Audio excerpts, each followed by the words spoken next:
Now, these latest arrests in L.A. bring the total across the whole Occupy movement to almost 5,000. But now police are starting to defect to the other side. Our correspondent Marina Portnaya has been finding out why some people have been choosing to make history instead of making arrests.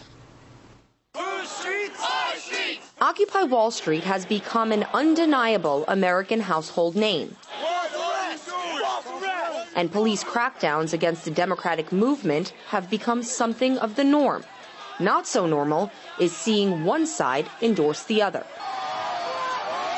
Retired Philadelphia police captain Ray Lewis became the game changer on November 17th, arrested while demonstrating with Occupy protesters on the streets of New York City. The 24-year veteran was held in police custody for 11 hours and received one comment from a New York cop. Nobody talked to me. This one individual said that I had the testicles of an elephant.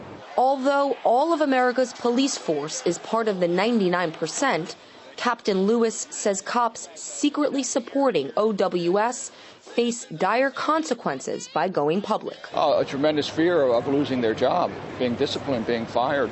And then what do? Everybody in the 99% has that fear. And police officers also. They cannot risk. They have children, they have wives. What would they do once they're fired? There are no jobs available. The nighttime raid on Zuccotti Park and subsequent arrest of dozens of journalists covering the story are among many reasons Captain Lewis says he temporarily transplanted to Manhattan. That's close to dictatorship. When you exclude the media, that's what dictators around the world do, and that is very scary.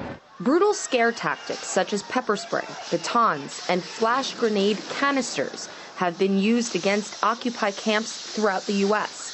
Oakland, California resembled something of an urban war zone this fall, leaving a war vet in critical condition and the eyes of an 84-year-old burning from tear gas.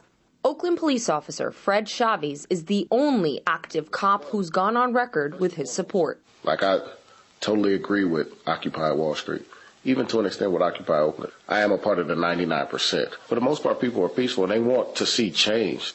Many believe the biggest change could come when or if U.S. law enforcement officials stop suppressing the right to assemble and begin supporting it. Despite his arrest, Captain Lewis is back at Zuccotti Park showing unwavering support for the Occupy movement. Standing roughly 10 or 15 feet away from him, a group of New York City police officers. Yes, they're here securing the area, but some are beginning to show a little interest. For the first time, I had an officer break ranks yesterday at the barricade line, a white officer named Officer Murray, and he introduced himself and he started to ask me a few questions. I said, "Do you know the risk you're taking?" And he was so brave that he said, "Hey, this is still America. And until a supervisor orders me back to the line, I'm going to talk with you." I hope to get mainstream America involved, the police involved, realizing that we're all victims of corporate America, and that corporate America has got to be stopped. Marina Portnaya, RT, New York.